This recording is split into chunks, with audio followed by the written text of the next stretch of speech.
Hello everyone, I am Kuldeep Singh and I welcome you all in the online series of Inverse Laplace Transform. Dear students, last video में हमने बात की थी convolution theorem क्या होती है और उसके प्रूफ के बारे में। आज की इस वीडियो में मैं आपसे कन्वोल्यूशन की कुछ एप्लीकेशंस यानी उस पर डिपेंड कुछ प्रॉब्लम्स को सॉल्व करके बताऊंगा। आई गारंटी यू कि अगर आप इस वीडियो को बहुत ध्यान से सुनते हैं तो बहुत कम समय में आप कन्वोल्यूशन थ्योरम में तो एटलीस्ट एक्सपर्ट हो जाएंगे। आपको इस पर डिपेंड किसी प्रॉब्लम में अटकना नहीं पड़ेगा। सो थोड़ा ध्यान से, और मैं चाहूँगा कि आप ईयरफोन का अगर यूज़ करें तो बहुत बेहतर होगा। चलिए शुरू करते हैं। सबसे पहले मैं याद दिलाता हूँ कन्वोल्यूशन थ्योरम होती क्या है।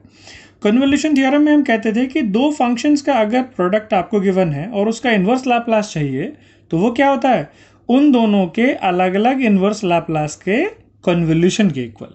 करेक्ट। और कन्वोल्यूशन कैसे सॉल्व होता है, एक फंक्शन में आप t की जगह u रख दीजिए, दूसरे फंक्शन में t माइनस यू रख दीजिए और उसका integral with respect to u in between the limits 0 to t। Correct. और लास्ट वीडियो में हमने आपको यह समझाया था कि आप किसी भी फंक्शन में u रखिए और किसी भी फंक्शन में t माइनस यू रखिए, डजंट मेक एनी डिफरेंस। तो इस चीज़ को आप ध्यान रख सकते हैं। हमने बताया था कि f स्टार g और g स्टार f आपस में इक्वल होते हैं, यानी ये जो कन्वोल्यूशन ऑपरेशन है वो कैसा होता है, ये एक कम्यूटेटिव ऑपरेशन होता है। चलिए मैं प्रॉब्लम से शुरू करता हूँ। आज की जो मैं पहली प्रॉब्लम कंसीडर कर रहा हूँ वो है कि find the inverse Laplace of p upon P square plus 1 into P square plus 4। ठीक। तो सबसे पहले तो आप इस प्रॉब्लम को ध्यान से देखिए कि इसको करने का और क्या तरीका हो सकता है। एक तरीका तो हो सकता है कि आप इसको A P plus B upon this और C P plus D upon this यानी पार्शियल फ्रैक्शन में ब्रेक करके सॉल्व कर लीजिए। और दूसरा तरीका क्या है कि अगर मैं इसको दो फंक्शंस के प्रोडक्ट में मान लूँ तो इसमें कन्वोल्यूशन थ्योरम का इस्तेमाल हो सकता है। कैसे, अगर मैं इसको मान लीजिए ऐसे लिख लेता हूँ एल इनवर्स, एक तो मैंने फंक्शन लिखा 1 अपॉन पी स्क्वायर प्लस 1 और एक फंक्शन लिखा मैंने p upon P square plus 4। मेरे ख्याल से कोई दिक्कत नहीं होनी चाहिए इसमें। एक मैंने 1 अपॉन पी स्क्वायर प्लस 1 और एक p upon P square plus 4। आप p इधर भी रख सकते हैं और p इसके साथ भी रख सकते हैं। मान लीजिए ये जो प्रोडक्ट है आपने इसको कहा ये है F P into G P. ठीक है, से यानी हमने ऐसा मान लिया दो फंक्शंस का प्रोडक्ट। तो हमारे पास एफ पी कितना हो गया, एफ पी आ गया 1 अपॉन पी स्क्वायर प्लस 1 और जी पी कितना आ गया 1 upon P upon P square plus 4। Cutting my point. तो थोड़ा ध्यान से आप लोग बस समझते रहिए, बहुत जल्दी ही आप कन्वोल्यूशन में एटलीस्ट एक्सपर्ट हो जाएंगे। चलिए आगे देखते हैं। अगर मैं इसका इन्वर्स लाप्लास ट्रांसफॉर्म निकालता हूं तो क्या होगा, L inverse F P will be this is the 1 upon P square plus 1 किसका फॉर्मूला होता है, आपको याद होगा ये साइन टी का फॉर्मूला होता है। ठीक। और मैं इसको क्या कह सकता हूं, मान लीजिए ये है एफ टी, हमने लेट कर लिया। ठीक। ऐसे ही अगर मैं एल इनवर्स जी पी निकालता हूं तो जी पी ये किसका फॉर्मूला दिखाई दे रहा है आपको, P upon P square plus A square, यानी ये फॉर्मूला है कॉस 2t का। देखिए जब आप कन्वोल्यूशन थ्योरम की वीडियो देख रहे हैं तो मैं एक्सपेक्ट करता हूं कि आपको बेसिक फंक्शंस का इन्वर्स लाप्लास निकालना आता है, इसीलिए मैंने डायरेक्टली इसको साइन टी और इसको कॉस 2t लिख दिया। करेक्ट। तो ये हो गया जी टी।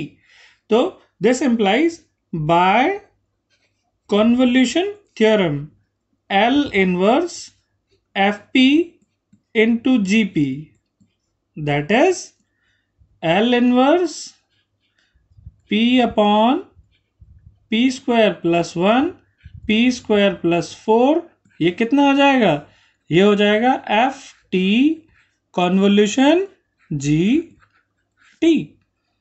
करेक्ट। आप इसमें वैल्यूज रख दीजिए, कॉन्वोल्यूशन को ओपन कर दीजिए। मैं थोड़ा लेफ्ट में लिख लेता हूं ताकि इंटीग्रल करने के लिए मुझे जगह मिल जाए।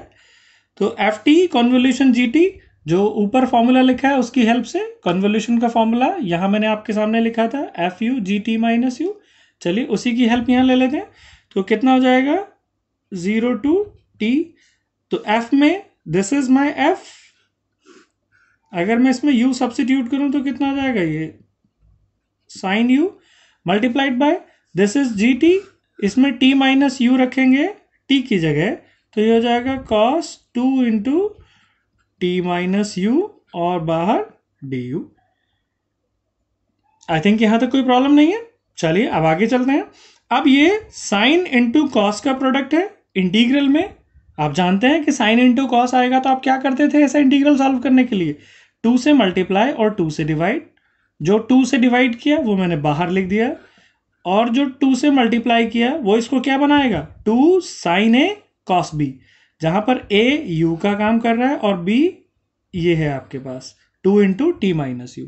तो 2 साइन ए कॉस बी, साइन ए प्लस बी प्लस साइन ए माइनस बी। साइन ए प्लस बी यानी कितना, साइन इसका और इसका सम, ये है u, ये है 2t माइनस 2u। ठीक, इन दोनों को ऐड करेंगे तो कितना बचेगा, I think 2t minus u बचेगा।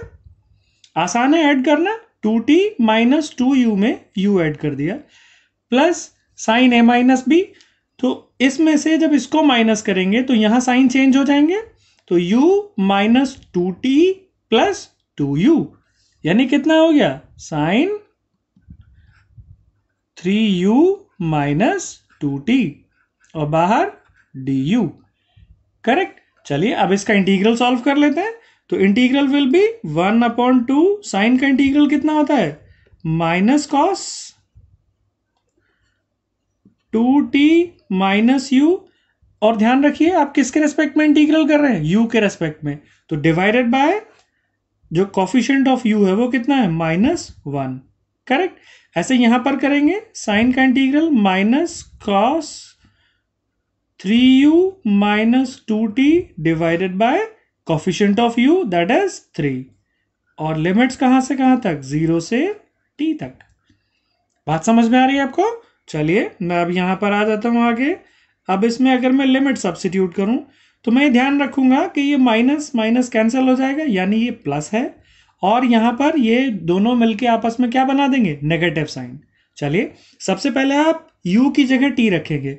गलती मत कर दीजिए, आप u के रेस्पेक्ट में इंटीग्रल आपने किया है तो u की जगह ही हम t रखेंगे।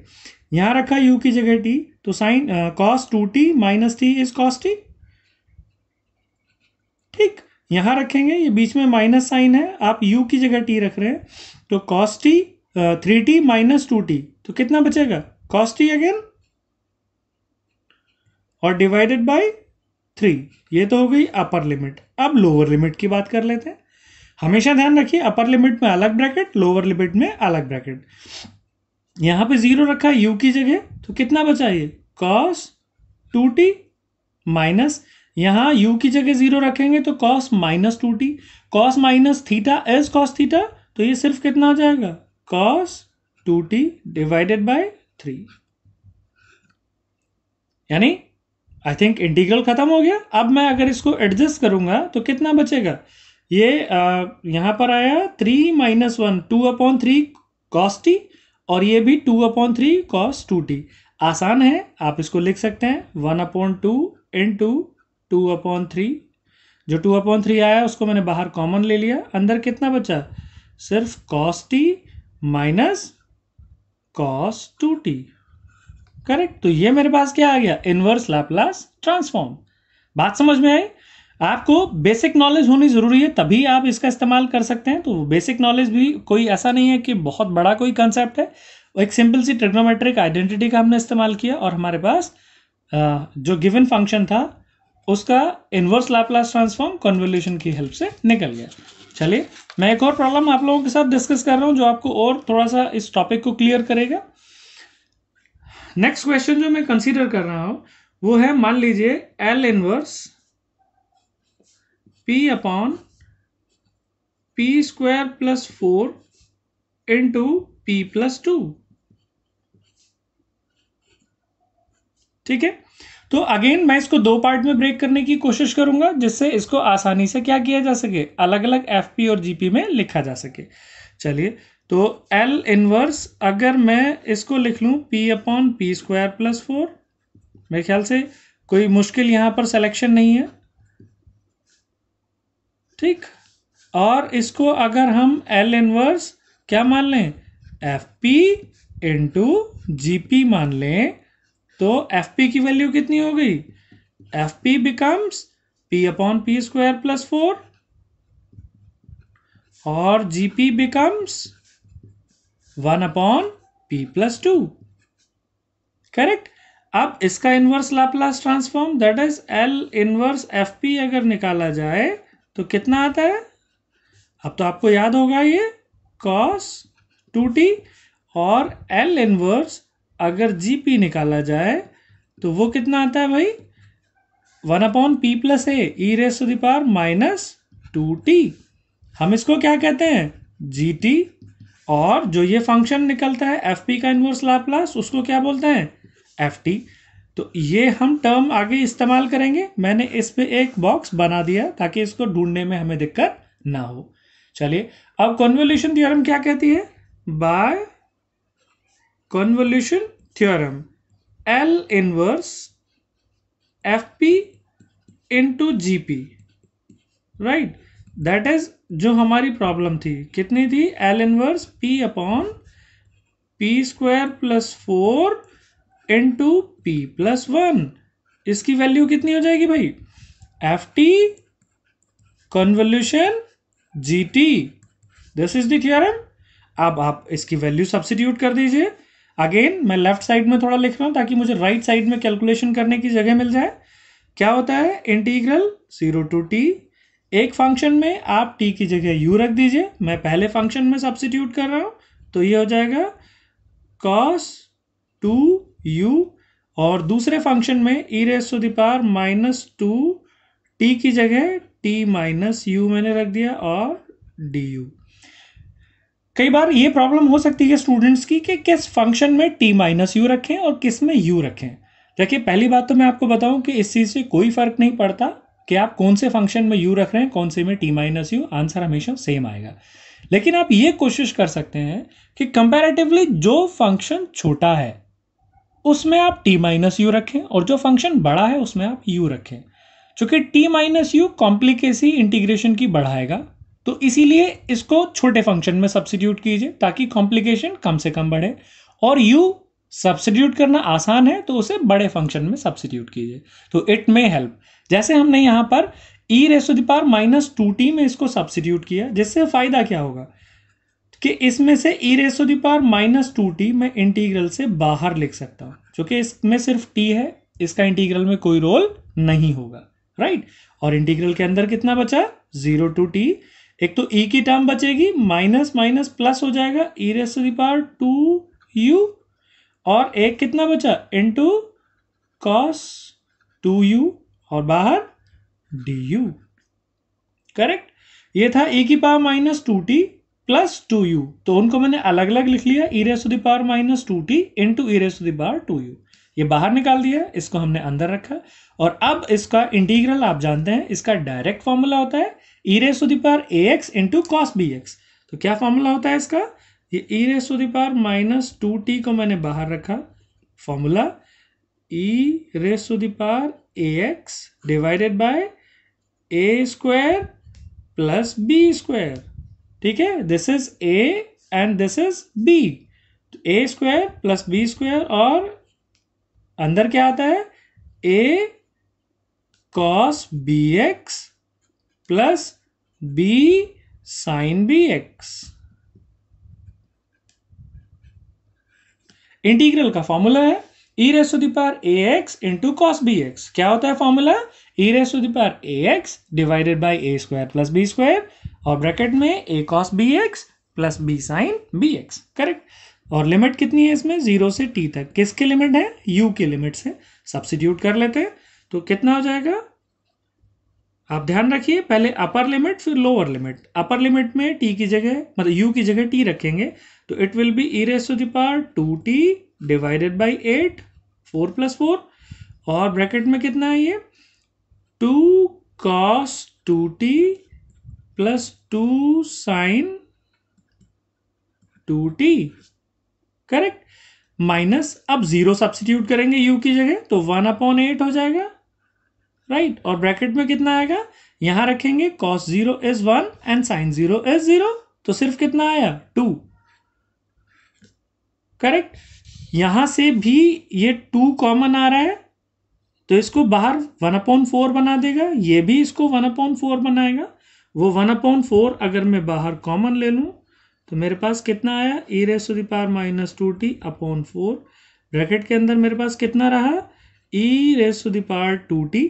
ये 1/4 कॉमन चला गया, ब्रैकेट में कितना cos 2t plus sign 2t, और यहां पर कितना बचा -1 ओनली।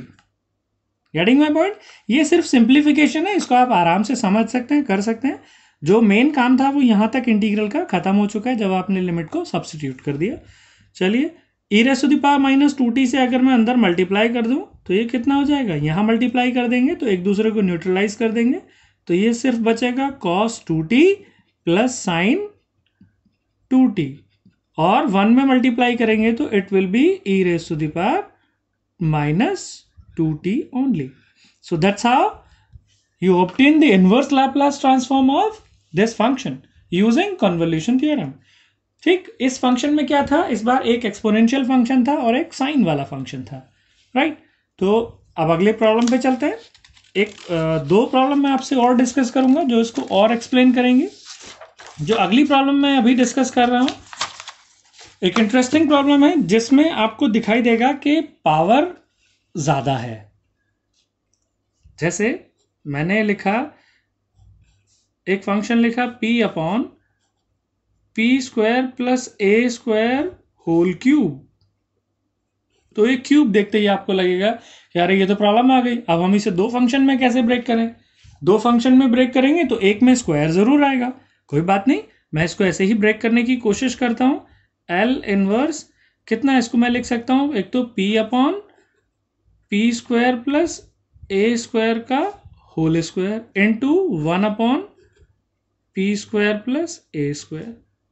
यानी इस तरह की प्रॉब्लम्स आपके पास आ सकती हैं जहां क्या होगा, जहां एक पार्ट तो सिंपल होगा, जैसे यहां सेकंड पार्ट है, आसानी से इसका इन्वर्स निकल जाएगा जीपी का, लेकिन जो ये एफपी है इसको निकालने के लिए भी आपको अलग अलग प्रॉपर्टीज का इस्तेमाल करना पड़ेगा जो आपने पहले पढ़ी हुई है, राइट। तो मैं इसको अगर क्या मान लूं, पहले की तरह L inverse FP into GP मान लूं तो मेरे पास एफपी की वैल्यू कितनी आ गई, p/p² plus a² whole square, और जीपी की वैल्यू कितनी आ गई 1/p² प्लस a², राइट। तो अब मैं इन दोनों का अलग अलग इन्वर्स लाप्लास निकालता हूं। पहले fp का इन्वर्स लाप्लास, तो इसका एक मैं आपको, जो यहाँ पर होल स्क्वायर गिवन है और ऊपर p है, तो इससे एक शॉर्ट तरीका, एक आसान तरीका मैं आपको समझाता हूँ जिसकी हेल्प से आप इसको बहुत जल्दी निकाल पाएंगे। कैसे कि मान लीजिए आप ये बताइए कि L inverse 1/p² plus a² का इन्वर्स लाप्लास कितना होता है। इसका इन्वर्स लाप्लास होता है 1/a sin at, ठीक। और अगर मैं अब इसका डिफरेंशियल कर दूं यहां पर, यानी f' का इन्वर्स लाप्लास निकालूं तो कितना होगा, d/dp of 1/p² plus a²। बताइए कितना होता था, f' का इन्वर्स लाप्लास होता था कि हम इस साइड में किससे मल्टीप्लाई कर देते थे, -1n यानी 1 और t⁻1 इससे मल्टीप्लाई करते थे। अगर आपको याद है कि अगर fp का लाप्लास ft है तो f' का लाप्लास कितना होता है, -1 t⁻1 ft, करेक्ट। ये हमने उसी प्रॉपर्टी का इस्तेमाल किया और उससे क्या हो गया, उससे फायदा ये हुआ कि ये जो इनवर्स लाप्लास हम निकाल रहे हैं इसका डिफरेंशियल कितना हो जाएगा, -1/p² प्लस a² का होल स्क्वायर, और फिर इसका डिफरेंशियल करेंगे तो मल्टीप्लाइड बाय 2p, यह हो गया -t/a sin at, करेक्ट। तो जो फंक्शन हमें चाहिए था वो बन गया। -2 इसमें एक्स्ट्रा है, इसको मैं दूसरी साइड ले जा सकता हूं, चूंकि ये कांस्टेंट है तो कांस्टेंट इसमें से कॉमन आ सकता है बाहर। कितना बचा, p/p² plus a² whole square is equal to -2 इधर आएगा तो it will be t divided by 2a sine A T, और यही क्या हो जाएगा, यही एफ टी का काम करेगा। ठीक है, तो ये हुआ एक शॉर्ट तरीका। आप एक लॉन्ग तरीका भी इस्तेमाल कर सकते थे। दूसरा तरीका, अगर ये आपको याद नहीं रहता, वो क्या हो सकता है कि आप इसको भी दो पार्ट में लिख लीजिए, 1/p² + a² और p/p² + a², और उसमें फिर से क्या लगा दीजिए, कन्वोल्यूशन। तो उससे भी इस पार्ट का इनवर्स लाप्लास ट्रांसफॉर्म निकल जाएगा। या आप ये जो तरीका मैंने बताया इसको इस्तेमाल करिए। ये मैंने डेरिवेटिव का इस्तेमाल कर लिया, डेरिवेटिव वाली प्रॉपर्टी का इस्तेमाल कर लिया। दूसरा, ये आसान है, यहां पर आपको दिखाई दे रहा है कि L इनवर्स जीपी कितना हो जाएगा, L इनवर्स जीपी ये है 1/a साइन ए टी। इसमें तो कोई प्रॉब्लम होगी ही नहीं आपको, this is let G T. तो अब इन दोनों में क्या इस्तेमाल हो जाएगा, बाय कॉन्वोल्यूशन थ्योरम।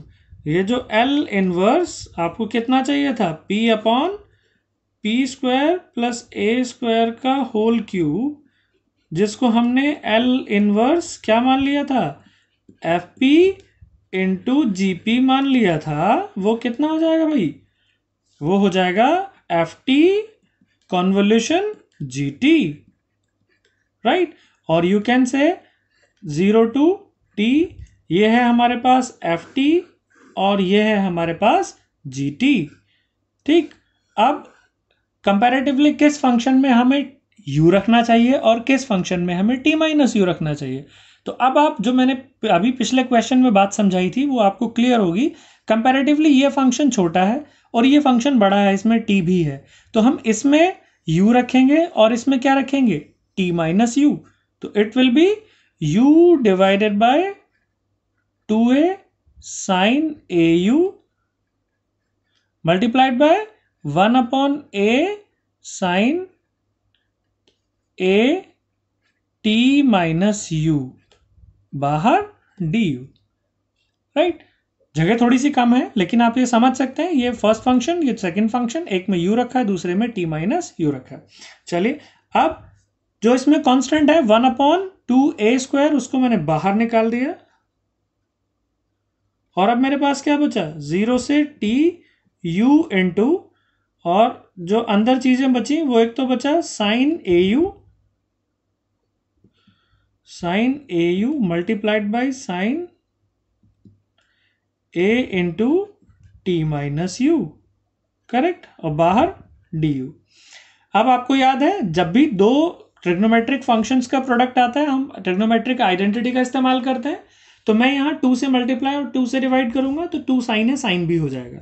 जो डिवाइड किया वो बाहर बना देगा इसको 1/4a², करेक्ट। और बाकी इंटीग्रल में क्या हो जाएगा, जो मैंने 2 से मल्टीप्लाई किया, it will make it 2 sine A sine B, और 2 साइन ए साइन बी कितना होता है, cos a - b minus cos a + b, यानी cos a - b।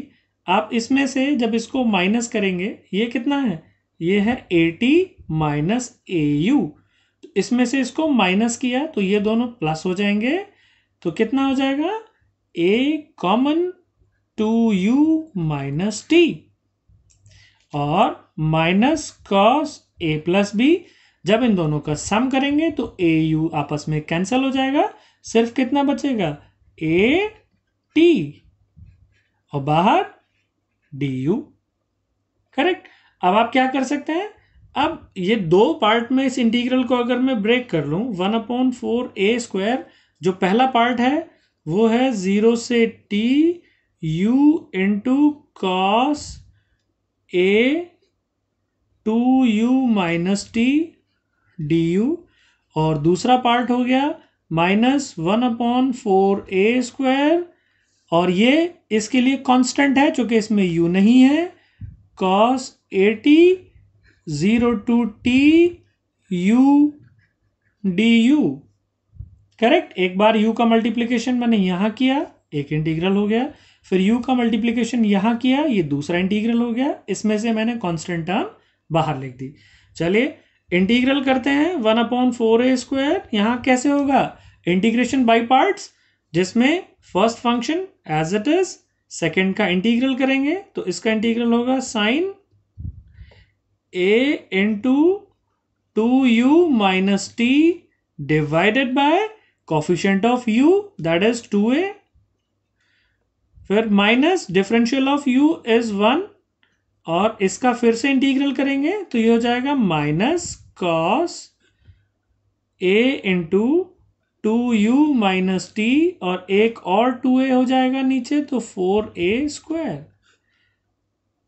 अगर आपको ये बाई पार्ट्स इंटीग्रल समझने में प्रॉब्लम होती है तो आप हमारी फोरियर सीरीज जो एक ऑनलाइन सीरीज है फोरियर सीरीज के बारे में उसकी फर्स्ट वीडियो देख सकते हैं जिसमें हमने बाई पार्ट्स इंटीग्रल को एक लाइन में कैसे सॉल्व किया जाता है उसको डिटेल में समझाया हुआ है। तो आप उस वीडियो को रेफर कर सकते हैं, आपको ये बहुत जल्दी चीज़ समझ में आ जाएगी कि कैसे बाई पार्ट्स इंटीग्रल एक ही लाइन में सॉल्व हो गया है।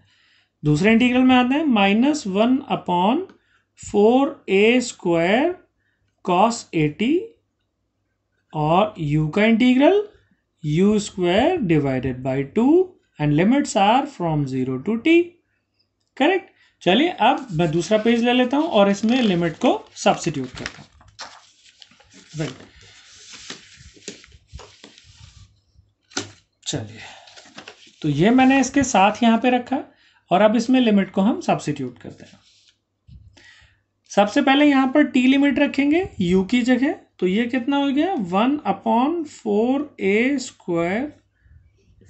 आप u की जगह t रख रहे हैं तो this will be t sine a into 2u यानी 2t minus t is t, तो साइन 80 डिवाइडेड बाई 2a। यहां पर आएंगे माइनस माइनस प्लस हो जाएगा तो ये हो जाएगा t रखेंगे यहां पर 2t minus t is cos 80 divided by 4a square. So this is the upper limit minus lower limit. अब जीरो सब्स्टिट्यूट करते हैं, जब यहाँ जीरो रखेंगे तो zero into something will become zero, plus यहाँ जीरो रखेंगे u की जगह तो ये सिर्फ कितना बचेगा cos -80 and cos minus theta is cos theta, so it will B cos 80 only divided by 4a square. Correct. और बाहर कितना माइनस, यहां पर आप t रखेंगे तो t स्क्वायर बाई 2 और 0, तो ये हो जाएगा 1/8a स्क्वायर। ठीक, ये 2 मैंने यहां एडजस्ट कर दिया, 8a स्क्वायर और एक ये t स्क्वायर cos 80। करेक्ट। चलिए 1/4a स्क्वायर, अंदर से कुछ कॉमन आ रहा है 1/2a, अगर आप ध्यान से देखेंगे तो ये cos 80/4a स्क्वायर प्लस में है और ये माइनस में है तो कैंसिल हो जाएगा और ये सिर्फ कितना बचा t/2a साइन 80 माइनस सेकेंड वाली term 1/8a square t square cos 80, यानी 1/ यहाँ पर कितना हो जाएगा ये 8a क्यूब हो जाएगा, तो आप इसको 1/8a क्यूब लिख सकते हैं इंटू t साइन 80 और ये 1/8a स्क्वायर लिख सकते हैं इसको t स्क्वायर cos 80। अब आज का लास्ट क्वेश्चन मैं आपसे शेयर करूंगा, जो क्वेश्चन है कि L इनवर्स 1/p+1 और p+2। ये प्रॉब्लम आपने पहले भी की हुई है, आप इसको किसकी हेल्प से कर सकते थे, पार्शियल फ्रैक्शन की हेल्प से इसको सॉल्व कर सकते हैं और इसमें आप कन्वोल्यूशन थ्योरम भी लगा सकते हैं। कैसे कन्वोल्यूशन थ्योरम लगेगी, तो मैं अगर इसको इस तरह लिख लूँ 1/p इंटू p+1, एक फंक्शन मैंने ये मान लिया और एक फंक्शन मैंने p+2 मान लिया। ठीक, इसको मैंने लिखा L inverse fp into gp। ठीक, तो fp मेरे पास कितना हो गया, fp हो गया 1/p इंटू p+1 और gp कितना हो गया भाई 1/p+2। तो अगेन इस प्रॉब्लम में भी आपको क्या दिखाई दे रहा है कि fp डायरेक्टली नहीं निकलेगा, इसको निकालने के लिए आपको किसी प्रॉपर्टी का इस्तेमाल करना होगा। चलिए किस प्रॉपर्टी का इस्तेमाल करना चाहेंगे आप इसमें पार्शियल फ्रैक्शन भी लगा सकते हैं और डिवीजन भी लगा सकते हैं। जैसे मान लीजिए मैं यहाँ डिवीजन का इस्तेमाल करूं तो उसके लिए पहले मुझे किसका इन्वर्स निकालना पड़ेगा 1/p+1 का, कितना आ जाएगा वो E raise to the power minus T. So this implies अगर मैं L inverse 1/p into P plus one यानी डिवीजन वाली प्रॉपर्टी डिवीजन बाई p का इस्तेमाल करूं तो वो क्या होता था, वो होता था 0 to t F U D U, यानी इसका integral E raise to the power minus U D U. Correct, याद आ रहा होगा आपकी प्रॉपर्टी।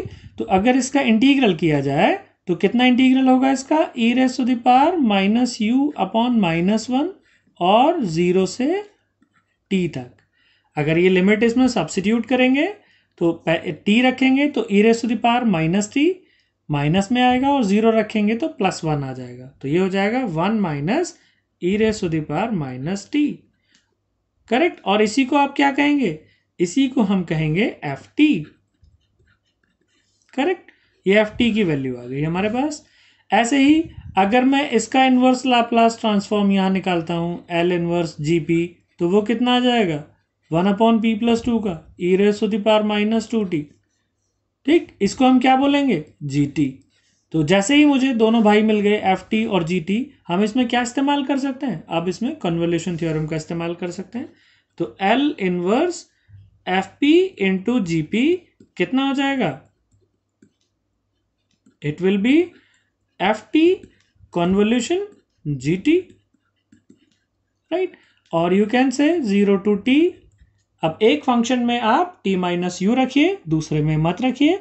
जैसे अगर मैं इसको E raise to the power minus two U, अब की बार मैंने इसमें u रख लिया, और इस फंक्शन में t माइनस यू रखता हूं तो क्या हो जाएगा 1 minus E raise to the power minus t minus U और बाहर डी यू। मल्टीप्लाई कर लीजिए इसको, u के रेस्पेक्ट में इंटीग्रल करना है तो 0 टू t ये हो जाएगा E raise to the power minus two U, और जब यहां मल्टीप्लाई करेंगे तो minus E raise to the power कितना आएगा, पावर ऐड हो जाएंगी, ये माइनस टू यू पावर है और ये प्लस का u पावर है। ठीक है, तो कितना बचेगा, माइनस का u पावर बचेगा। तो E raise to the power कितना हो जाएगा माइनस टी प्लस यू।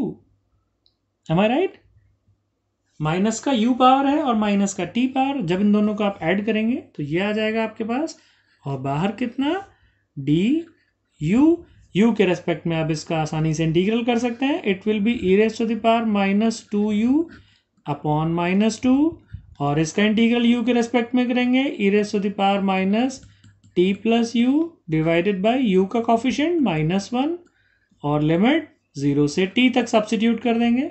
आपकी मर्जी है, आप इस वाले इंटीग्रल में E raise to the power minus T को बाहर भी रख सकते हैं। चलिए पहले मैं t सब्सिट्यूट करूंगा अगर, तो कितना होगा, ये हो जाएगा E raise to the power minus two T upon minus two. ये कितना है, minus minus plus, E raise to the power u की जगह t रख रहा हूं तो E raise to the power minus two T upon one, upper limit minus lower limit that is 0। यहां सब्सिट्यूट किया 1 अपॉन माइनस टू, ये minus minus plus था, यहां आप u की जगह क्या सब्सिट्यूट कर रहे हैं 0, तो क्या बचेगा E raise to the power minus T आपके पास फिर भी बचेगा। करेक्ट, इज इक्वल टू, ये हो गया 1 minus 1 upon two that is 1 upon two E raise to the power minus two T, this is plus 1 upon two and this is minus E raise to the power minus T, right. तो इस तरह आपने क्या निकाल लिया, इस function का convolution की हेल्प से इनवर्स लाप्लास ट्रांसफॉर्म निकाल लिया। सो डियर स्टूडेंट्स, आज के इस वीडियो में मैंने आपको कन्वोल्यूशन थ्योरम का इस्तेमाल कैसे किया जाता है ये समझाया है। तो आपने आई होप कि इस वीडियो को अगर ध्यान से सुना है तो डेफिनेटली आपको कन्वोल्यूशन थ्योरम समझ में आई होगी। आपको अगर ये समझ आती है तो अपने दोस्तों से इसको शेयर कीजिए, अपने कमेंट्स के थ्रू हमें ज़रूर बताइए कि आप इन वीडियो लेक्चर्स में और क्या मॉडिफिकेशन हमसे चाहते हैं, या और आपको कोई ऐसी चीज़ कोई ऐसी प्रॉब्लम जो आप सॉल्व नहीं कर पा रहे हैं हमसे शेयर करना मत भूलिए। अपना ख्याल रखिए, आने वाली वीडियोस में हम आपसे शेयर करेंगे कन्वोल्यूशन थ्योरम के बाद अब लाप्लास ट्रांसफॉर्म के एप्लीकेशंस के बारे में।